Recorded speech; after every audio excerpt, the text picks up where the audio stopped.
پرسکون سمندر کے سینے کو چیرتا ہوا بحری جہاز اپنی منزل کی جانب رواں تھا۔ لوگ دوپہر کا کھانا کھانے کے بعد خوشگپیوں میں مصروف تھے کہ اچانک پرسکون سمندر میں ہلچل محسوس ہونے لگی، جس سے جہاز ہچکولے کھانے لگا۔ یہ دیکھ کر لوگ گھبراہٹ کے عالم میں جہاز کے عرصے کی جانب لپکے۔ لوگوں نے دیکھا کہ ایک بہت بڑی وہیل مچھلی تیزی سے جہاز کی جانب بڑھ رہی ہے۔ جہاز کا عملہ اس غیر متوقع صورتحال کا بھی جائزہ ہی لے رہا تھا کہ دیو قامت وہیل مچھلی نے جہاز کو اتنے زور سے ٹکر ماری کہ جہاز کا ایک حصہ ٹوٹ کر سمندر میں جا گرا۔ سمندر کا پانی جہاز کے ٹوٹے ہوئے حصے میں تیزی سے داخل ہونے لگا۔ جہاز کے عملے نے فوری طور پر حفاظتی کشتیاں سمندر میں اتاری اور لوگوں کو جہاز سے ان کشتیوں میں منتقل کرنے لگے۔ ابھی یہ سلسلہ جاری ہی تھا کہ وہیل مچھلی ایک بار پھر سے جہاز سے ٹکرائی۔ ٹکر اتنی شدید تھی کہ جہاز کا باقی ماندہ حصہ بھی ٹوٹ پھوٹ گیا اور حفاظتی کشتیاں ہچکولے کھانے لگیں۔ بے شمار لوگ پانی میں ڈبکیاں کھانے لگے اور کچھ لوگ تباہ شدہ جہاز کے تختوں پر بیٹھ کر اپنی جان بچانے کی کوشش کرنے لگے۔ ان میں کپڑے کا ایک تاجر عبداللہ اور اس کا بیٹا عطا اللہ بھی شامل تھے۔ عبداللہ تباہ شدہ جہاز کے ایک تختے سے چمٹ کر مشکل وقت میں کام آنے والی قرآنی اور مسنون دعائیں پڑھ رہا تھا۔ مشکل میں جب کوئی اللہ تعالیٰ کو سچے دل سے پکارتا ہے تو اللہ تعالیٰ اس کی فریاد سنتا ہے اور اس کی مدد کرتا ہے۔ عبداللہ کے ساتھ بھی یہی ہوا۔ تیز سمندری ہوا سے لکڑی کا تختہ قریبی جزیرے کی طرف بڑھنے لگا۔ چند ہی منٹ میں عبداللہ ایک جزیرے پر پہنچ گیا، لیکن اس کے بیٹے عطا اللہ کا کچھ پتہ نہیں تھا کہ وہ کہاں ہے۔ عبداللہ نے ڈرتے ڈرتے جزیرے پر قدم رکھا۔ جہاز کے حادثے اور لکڑی کے تختے پر گزرنے والے اذیتناک لمحات نے عبداللہ کو نڈھال کر دیا تھا۔ اس نے دھوپ کی شدت سے بچنے کے لیے ایک سایہ دار درخت کے نیچے پناہ لے لی۔ درختوں کی چھاؤں اور ساحل سمندر سے آنے والی ٹھنڈی ہوا سے عبداللہ کی آنکھیں بوجھل ہونے لگیں اور وہ جلد ہی نیند کی وادی میں کھو گیا۔ ابھی وہ گہری نیند سویا ہوا تھا کہ اچانک کسی نے اسے کندھے سے پکڑ کر زور سے ہلایا۔ عبداللہ ہڑبڑا کر اٹھا تو اس نے دیکھا کہ ایک آدمی غصے کے عالم میں اسے گھور رہا ہے۔ تم کون ہو اور ہمارے جزیرے میں کیا لینے آئے ہو؟ جزیرے کے آدمی نے کھردرے لہجے میں پوچھا۔ میں مصیبت کا مارا ایک مسافر ہوں۔ ہمارا تجارتی جہاز وہیل مچھلی کی ٹکروں سے تباہ ہو گیا۔ قسمت اچھی تھی کہ مجھے ٹوٹے ہوئے جہاز کا ایک تختہ مل گیا۔ میں اس پر چمٹ کر بیٹھ گیا۔ سمندری ہوا کا رخ اس جزیرے کی طرف تھا، اس لیے میں جزیرے کے کنارے پر پہنچ گیا، لیکن میرے بیٹے عطا اللہ کا کچھ علم نہیں کہ وہ زندہ بھی ہے یا نہیں۔ عبداللہ نے افسردہ لہجے میں بتایا۔ اس جزیرے میں ہمارے سردار کی اجازت کے بغیر کوئی نہیں رہ سکتا۔ تمہیں میرے ساتھ سردار کے پاس جانا ہوگا، لیکن تم جہاز کے حادثے کی وجہ سے بری طرح تھکے ہوئے ہو، اس لیے کچھ دیر آرام کر لو۔ تمہیں بھوک بھی لگی ہوگی، میں تمہارے لیے جنگلی پھلوں کا انتظام کرتا ہوں، جزیرے کے آدمی کی زبان سے نرم لہجے میں کہا۔ نرم لہجے میں نکلنے والے ان الفاظ نے عبداللہ کی جسم و جان میں نئی روح پھونک دی۔ تھوڑی دیر میں جزیرے کا آدمی تر و تازہ پھل لے آیا جن کا ذائقہ مالٹے کی طرح تھا۔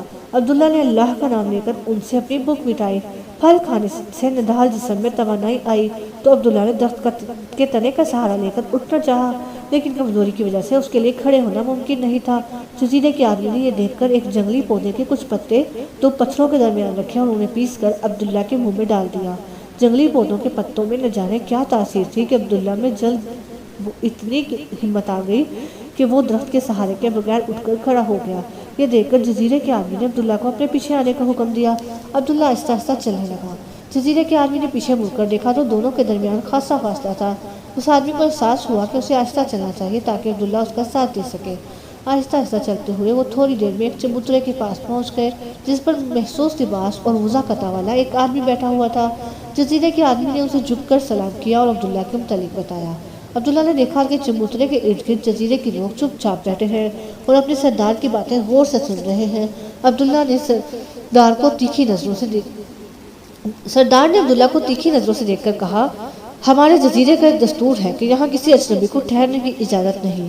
ہاں، ایک شرط ہے کہ وہ جزیرے کے لوگوں کے لیے کوئی مفید کام کرے تو اسے یہاں ٹھہرنے کی اجازت مل سکتی ہے۔ میں سمندری گھاس سے چٹائیاں بنانا جانتا ہوں، جزیرے کے لوگوں کے لیے میں یہ کام کر سکتا ہوں۔ عبداللہ نے جواب دیا، ٹھیک ہے، اگر تم جزیرے کے لوگوں کے کام آؤ گے تو تم جزیرے میں رہ سکو گے۔ سردار نے عبداللہ کو جزیرے میں رہنے کی اجازت دیتے ہوئے کہا۔ جزیرے کے کنارے پر عبداللہ نے چھوٹی سی جھوپڑی بنا لی۔ جھوپڑی کے اوپر ایک لمبے بانس پر اپنی پگڑی کا کپڑا اس امید کے ساتھ باندھ دیا کہ سمندری ہوا سے جب یہ جھنڈے کی طرح لہرائے گا تو ممکن ہے تباہ ہونے والے تجارتی جہاز سے بچ جانے والے لوگ اس سے تلاش کرتے ہوئے ادھر آ نکلے اور اس جھنڈے کا کپڑا پہچان کر اسے جزیرے سے نکال لے جائیں۔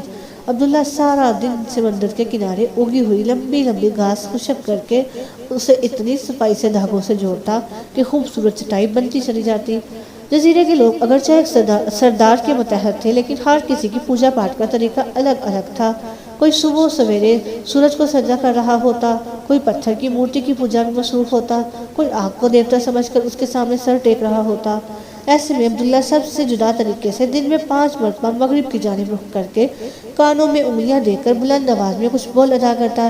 اس کے بعد چٹائی پر کھڑے ہو کر سینے پر ہاتھ باندھ لیتا، کچھ دیر بعد تھوڑا سا جھکتا، اس کے بعد ذرا کھڑا ہوتا، پھر چٹائی پر سر ٹیک دیتا۔ کبھی 2 بار، کبھی 3 بار اور کبھی 4 بار یہ عمل کرنے کے بعد عبداللہ چٹائی پر بیٹھ کر دائیں اور بائیں جانب دیکھتا۔ اس کے بعد منہ میں آہستہ آہستہ کچھ پڑھتا اور پھر دوبارہ چٹائیاں بنانے میں مصروف ہو جاتا۔ عبداللہ کی ان حرکات و سکنات نے جزیرے کے ہر آدمی کے دل میں تجسس پیدا کر دیا تھا کہ وہ یہ سب کچھ کیا اور کیوں کرتا ہے۔ یہ بات جزیرے کے سردار تک بھی پہنچ گئی۔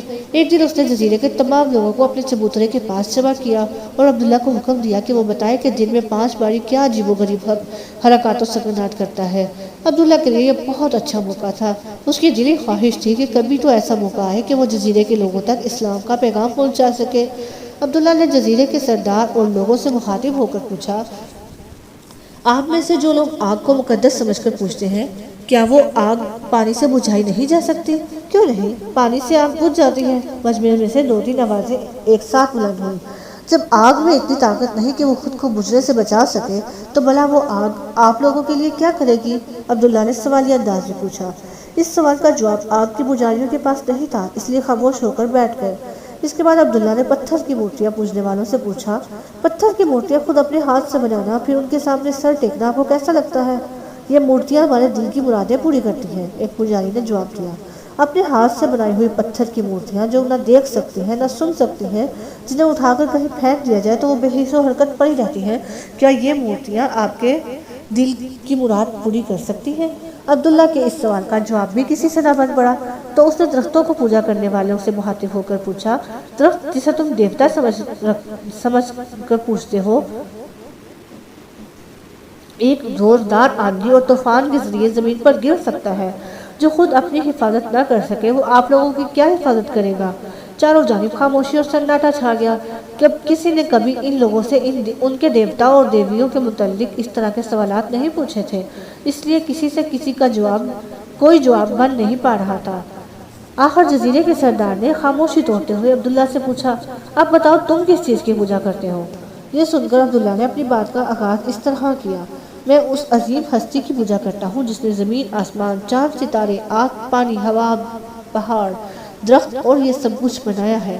وہ عظیم ہستی اللہ تعالیٰ ہے جس نے خود ہمیں بھی پیدا کیا ہے اور اس کائنات کی ہر چیز اس کے قبضہ قدرت میں ہے، اس لیے میں اس کی پوجا کرتا ہوں۔ صبح ہو، دوپہر ہو، شام ہو یا رات کا وقت ہو، 5 بار اسی کے سامنے سر جھکاتا ہوں، دعا کے لیے ہاتھ اٹھاتا ہوں۔ اور عبداللہ کی بات جاری تھی کہ سردار نے بےتاب ہو کر پوچھا، جس کی تم پوجا کرتے ہو وہ کہاں ہے اور اس سے کس طرح ملاقات ہو سکتی ہے؟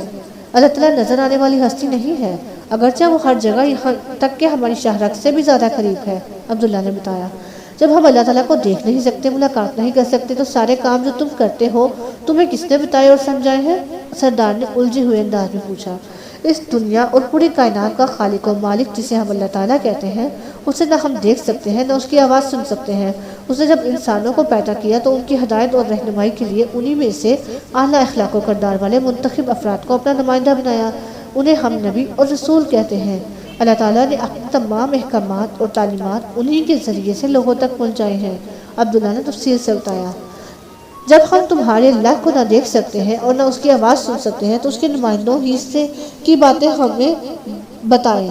سردار نے عبداللہ کی گفتگو میں دلچسپی لیتے ہوئے کہا، میں آپ لوگوں کو اللہ تعالیٰ اور ان کے سب نمائندوں کی باتیں تو نہیں بتا سکوں گا، ہاں البتہ اس دنیا اور تمام جہانوں کے لیے رحمت بنا کر بھیجے جانے والے آخری نبی جو تمام انبیاء کے سردار بھی ہیں، ان کی کہانی سناؤں گا۔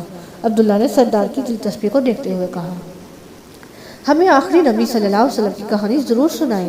سردار اور دوسرے لوگوں نے یک زبان ہو کر کہا، یہ کہانی اتنی مختصر نہیں کہ آج ہی مکمل ہو جائے، اسے سنانے کے لیے کئی دن لگیں گے۔ عبداللہ نے بتایا، ہم اپنی مصروفیات میں سے وقت نکال کر ہر روز 1 آدھ گھنٹہ یہ کہانی ضرور سنیں گے، سردار نے فیصلہ کن انداز میں جواب دیا۔ یہ کہانی اتنی سچی اور پیاری ہے کہ میں زندگی بھر سناتا رہوں اور آپ لوگ سنتے رہیں تو پھر بھی یہ ختم نہ ہو، لیکن میں اس سچی اور پیاری کہانی کے خاص واقعات مختصر طور پر بیان کروں گا تاکہ اسے چند روز میں مکمل کر سکوں۔ یہ کہہ کر عبداللہ نے اپنی بات اس طرح سے شروع کی۔ اس داستان کا آغاز ایک ایسے جزیرے سے ہوتا ہے جس کے 3 طرف سمندر ہے۔ عبداللہ نے ابھی اتنا ہی کہا تھا کہ ایک آدمی نے درمیان میں ٹوک کر کہا، ہمارے جزیرے کے تو چاروں طرف اور سمندر اور پانی ہی پانی ہے۔ خاموشی سے سنو، درمیان میں نہ ٹوکو، سردار نے آدمی کو سخت لہجے میں کہا۔ میں بتا رہا تھا کہ عبداللہ نے دوبارہ بات شروع کرتے ہوئے کہا، 3 طرف سمندر والے اس جزیرے کو جزیرہ نمائے عرب کہا جاتا ہے۔ اس کے ایک طرف ملک شام اور عراق ہے اور دوسری طرف یمن اور مصر کے علاقے ہیں۔ اس جزیرہ نمائے عرب کے شہر مکہ میں تقریباً 1500 سال پہلے ایک بچہ پیدا ہوا۔ 22 اپریل 571 عیسوی 9 ربیع الاول کو پیر کا دن تھا اور موسم بہار کی صبح تھی۔ بچے کی پیدائش سے پہلے اس کے باپ کا انتقال ہو چکا تھا۔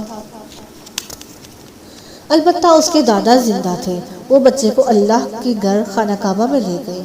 جب بچے کی عمر 7 دن کی ہوئی تو عقیقے کے لیے جانور ذبح کیے گئے۔ بچے کے سر کے بال اتروائے گئے اور ختنہ کیا گیا۔ اس زمانے میں مکہ شہر کے لوگ اپنے بچوں کو پیدائش کے بعد دیہات کے صاف ستھرے اور صحت بخش ماحول میں پرورش کے لیے بھیج دیتے تھے۔ اس بچے کو قبیلہ بنو سعد کی خاتون حلیمہ سعدیہ نے گود لے کر 2 سال دودھ پلایا۔ اس کے بعد وہ بچے کو مکہ لے کر آئی تو اس کی والدہ نے حلیمہ سعدیہ کی خواہش پر اسے دوبارہ گاؤں کے پرفضا ماحول میں بھیج دیا۔ اس دوران میں ایک عجیب واقعہ پیش آیا۔ ایک دن وہ بچہ حلیمہ سعدیہ کے بچوں کے ساتھ کھیل رہا تھا کہ اچانک ایک فرشتہ انسانی شکل و صورت میں ظاہر ہوا۔ اس نے بچے کے سینے سے دل نکالا، اسے آب زمزم سے دھو کر صاف کیا اور پھر سینے میں بند کر دیا۔ یہ کیسے ہو سکتا ہے؟ کئی آوازیں ایک ساتھ اٹھیں۔ جس عظیم ہستی اللہ نے ہمیں پیدا کیا ہے اس کے لیے ایسا کرنا بالکل مشکل نہیں ہے۔ عبداللہ نے یہ کہہ کر کچھ دیر کے لیے خاموش ہو گیا۔ یہ بچہ تو بھگوان کا اوتار لگتا ہے۔ اس کے بعد کیا ہوا؟ سردار نے عبداللہ کی طرف متوجہ ہوتے ہوئے کہا۔ حلیمہ سعدیہ کے بچوں نے دیکھا کہ وہ بہت ڈرے۔ دوڑ کر حلیمہ سعدیہ کے پاس آئے اور کہنے لگے کہ مکہ سے آنے والے بچے کو قتل کر دیا گیا ہے۔ گھر کے افراد فوراً وہاں پہنچے۔ انہوں نے دیکھا کہ بچے کا رنگ اترا ہوا ہے، لیکن یہ تو اللہ تعالیٰ کی طرف سے ایک معجزہ تھا۔ عبداللہ نے یہاں تک کہا تھا کہ ایک آدمی نے پوچھا، یہ معجزہ کیا ہوتا ہے؟ ہر آدمی درمیان میں روک کر عبداللہ سے بات نہ پوچھے۔ جو بات سمجھ میں نہ آئے تو میرے علاوہ آپ میں سے 5 لوگ راکو، باکو، شاکو، ساگو اور ٹاکو پوچھ لیا کریں، باقی لوگ خاموشی سے سنیں۔ سردار نے جیسے ہی اپنی بات مکمل کی، عبداللہ نے بتانا شروع کیا۔ معجزہ اس انوکھے واقعے کو کہا جاتا ہے جس میں انسان کی اپنی کوشش اور ارادے کا عمل دخل نہیں ہوتا، بلکہ اللہ تعالیٰ کی جانب سے اسے کسی برگزیدہ بندے کے ہاتھوں ظاہر ہوتا ہے اور اتنا نرالا ہوتا ہے کہ بڑے سے بڑا عقل مند انسان بھی اس کو سمجھ نہیں سکتا کہ وہ کس طرح رونما ہوا۔ اس معجزے کے علاوہ حلیمہ سعدیہ کا گھرانہ جو بہت غریب تھا، اس بچے کی وجہ سے ان کے گھر میں خوشحالی آ گئی۔ حلیمہ سعدیہ نے جب بچے کو اس کی ماں کے حوالے کیا تو اس وقت بچے کی عمر 4 سال تھی۔ بچے کی ماں نے حلیمہ سعدیہ کو بہت دعائیں دی کہ اس نے بچے کی بہت اچھے طریقے سے دیکھ بھال کی ہے۔ جب بچے کی عمر 6 سال ہوئی تو اس کی والدہ کے دل میں شدید خواہش پیدا ہوئی کہ بچے کو اس کے باپ کی قبر دکھائی جائے۔ اصل میں وہ خود بھی چاہتی تھی کہ یثرب میں مدفون اپنے شوہر کی قبر پر جائے۔ یثرب جو بعد میں مدینہ منورہ کہلایا، وہاں سے مکہ واپسی کے دوران میں ابوا کے مقام پر بچے کی والدہ بیمار ہو گئی اور وہیں ان کا انتقال ہو گیا۔ عبداللہ نے بھی اتنا کہا تھا کہ سردار کے منہ سے بے اختیار نکلا، بیچارہ معصوم بچہ۔ پیدائش سے پہلے باپ کا سایہ سر سے اٹھ گیا اور صرف 6 سال کی عمر میں ماں بھی اس دنیا سے چلی گئی۔ یہی نہیں بلکہ جب وہ بچہ ماں کی خادمہ ام ایمن کے ساتھ مکہ واپس پہنچا تو ابھی اس بچے کی عمر 8 برس 2 مہینے اور 10 دن ہوئی تھی کہ دل و جان سے پیار کرنے والے دادا کا بھی انتقال ہو گیا۔ عبداللہ نے بتایا۔ پھر کیا ہوا؟ ماں اور دادا کے اس دنیا سے چلے جانے کے بعد بچے کو کس نے پالا؟ شاکو نے افسوس بھرے لہجے میں پوچھا۔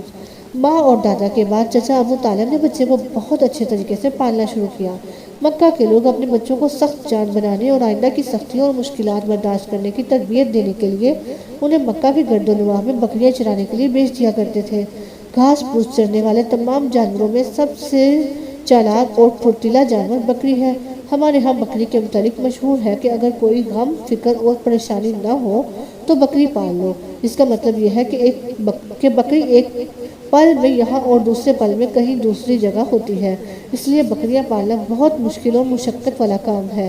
چچا ابو طالب نے بچے کی تربیت کے لیے اسی طریقے کو اپنایا تاکہ آنے والے دنوں میں ان کا پیارا بھتیجا ہر قسم کے گرم، سرد اور مشکل حالات کو ثابت قدمی سے برداشت کر سکے۔